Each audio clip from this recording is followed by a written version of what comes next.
Hey everyone, welcome to another episode of That's All Funny where I don't know, we just talk about things that I like to talk about. What do you guys want to talk about? What do you guys want to talk about? That's my Cody Rhodes impression. He's a wrestler, look it up. I don't know, whatever.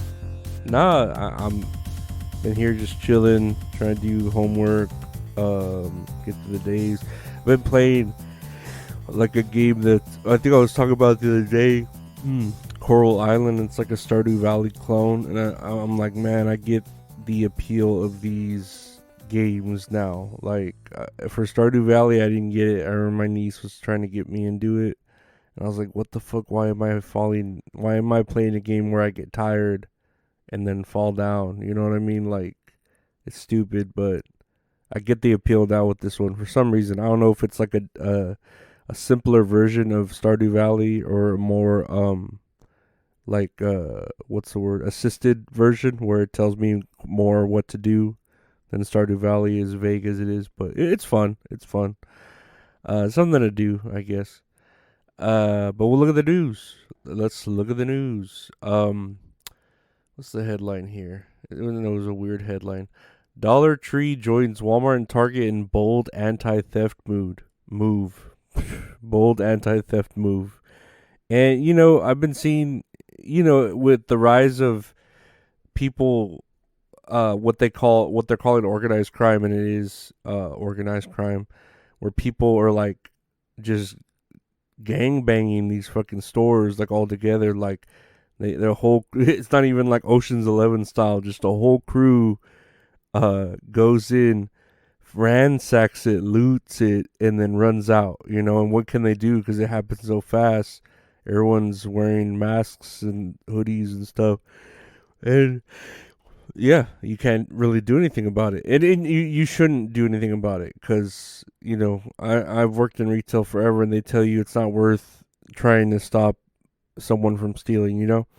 And stores are trying to combat this by for instance, at the Home Depot I worked at, they would lock up high priced items, right? For instance, in the garden department, chainsaws, because they're so easy. Dude, I've literally seen a guy walk in, grab two chainsaws, one in each hand, and the nice ones, like the Echo brand, is like top of the line, $350 chainsaw. Grab one in each hand, like he's carrying them like suitcases, and just walk out the door. That's it. Just walk out, and then someone will be out there like parked in a truck.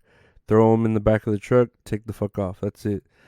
And or even with weed eaters, the same thing too. You just carry one in each hand. The Echo weed eaters, if you get the nice ones, they're like $300. I have one. They're fucking nice. Anyways, and I have like the least expensive one, which is like $130. But anyways, so their solution was to lock everything up. However, it kind of, what's the word, backfires when you have a good customer and they're trying to find assistance to buy something, and statistically speaking, I forget the percentages, but like 80 to 90% of a person that comes into a store just grabs it off the shelf and leaves. They don't ask for help. There's another like 10 or 20%, right? And again, I don't know the numbers. That'll ask for help. That'll ask, "Oh, hey, can you help me with this project? Oh, hey, what else do I need to buy this?" But everyone else, the majority of everyone else, comes in, knows what they want, grabs it, and leaves. If an item's locked up and they're not able to find anyone to help them, because I know where I worked at, no one wanted to help anybody. They would hide everywhere they could, hide in the back, hide in receiving. Fucking, I remember a dude was like, he told me he was like hiding in the shower displays, one like taking a nap and shit, like just to not deal with shit. A lot of places to hide in Home Depot. But yeah, so he could be taking a shit in the restroom for 2 hours. I don't think anyone would really notice.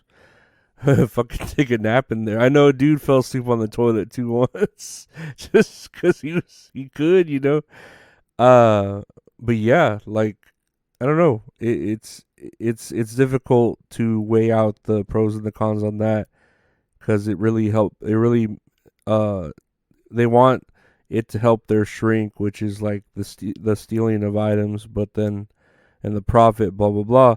But then it messes with the regular customer that you know actually pays for it in the end. But I didn't want to talk too much about it. It was more about Dollar Tree implementing that, and it's like, dude, Dollar Tree where everything's a dollar, but not everything's a dollar because now everything's $1.25. So like they need to change their name, like a dollar and a quarter or whatever. Anyways, rant over on that. Um, where's the headline here? Will Smith and Jada Pinkett Smith deny claims he slept with Dwayne Martin. It's ridiculous and nonsense. And I guess someone, let me look at here. Denying claims of infidelity. Uh, there's just been claims that he had a sexual relationship with fellow actor Dwayne Martin. And, yeah, I'm looking at a picture of Dwayne Martin, and I mean he's a good looking black person, I guess, right? It would look like Will Smith would want to be with him.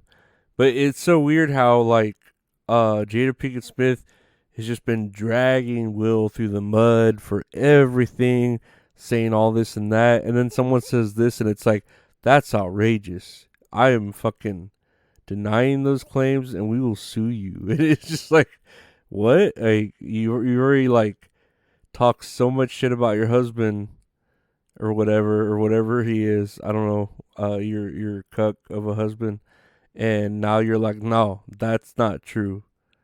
Uh, fucking, we're gonna sue you. It's like it's so easy to believe because you've dragged him through the mud. Why the fuck do you care about this? I don't know. It's very strange. But poor Will Smith. We used to love him as the ladies' man, and now he's a man lady. Let's see here. Headline. Where is the headline? More pandas will be coming to the U.S. China's president signals. It's such a weird headline because I know I was reading stuff on the news about how San Francisco was finally cleaned up so that the Chinese leader and Biden could meet, and everyone was upset about it. Like, oh, you finally cleaned up the town because fucking Chinese leaders coming to town. And then they were saying something else too about he was making like threats, but in sort of a like like a funny off-ish way. They were trying to chase the media out of there. Oh, excuse me. I haven't drinking any water at all this morning. I just woke up. Um, but yeah, but then he makes up for by saying pandas. We're bringing pandas to the U.S. and everyone's like, yeah, like, that's great. We forgive you, Zing or Zhang Zing or whatever the fuck his name is. Zhao Zai. I don't fucking know. It's spelled all weird. It's spelled like Twitter. Uh, but I guess pandas are cool. I know they had like lent some to, or like leased some out to Finland and then took them back after a while. But pandas are cool, I guess. Everybody loves pandas. What am I talking about? Finally, on the news, Marvel's Fantastic Four movie cast Last of Us and Mandalorian star Pedro Pascal as Reed Richards. Reed Richards. Reed Richards. I'm not sure how I feel about this. Like, I don't get why they needed to recast what's his name, the dude from Multiverse of Madness. What's his name?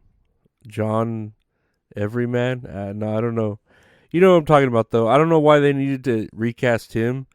He was a pretty good Reed Richards. He looked good. He was a dream casting. And this Pedro Pascal, I have nothing against him. I just feel like he's in everything.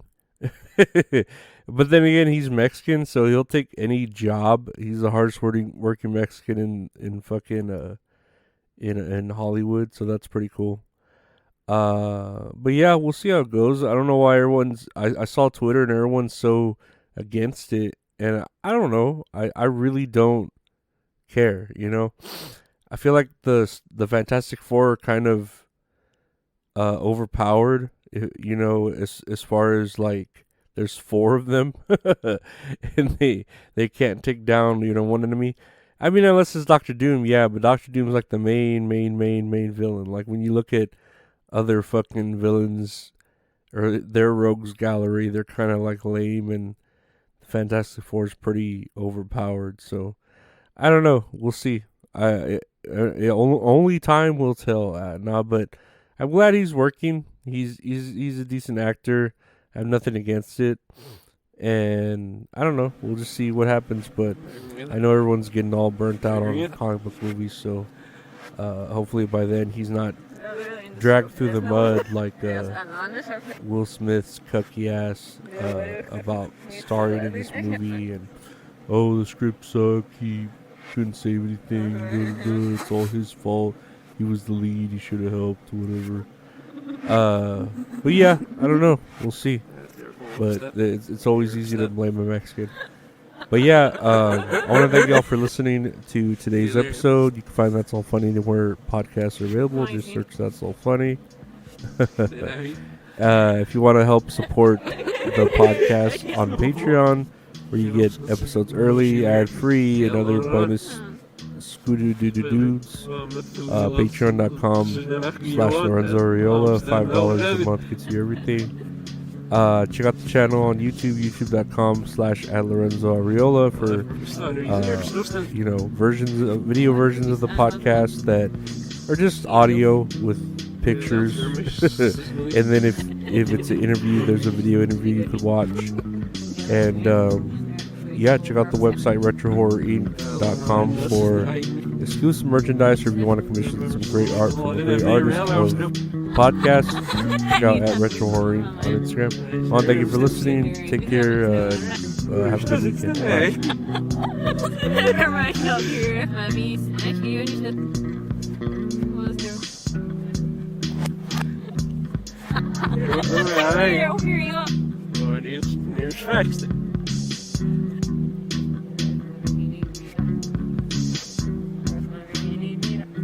I need to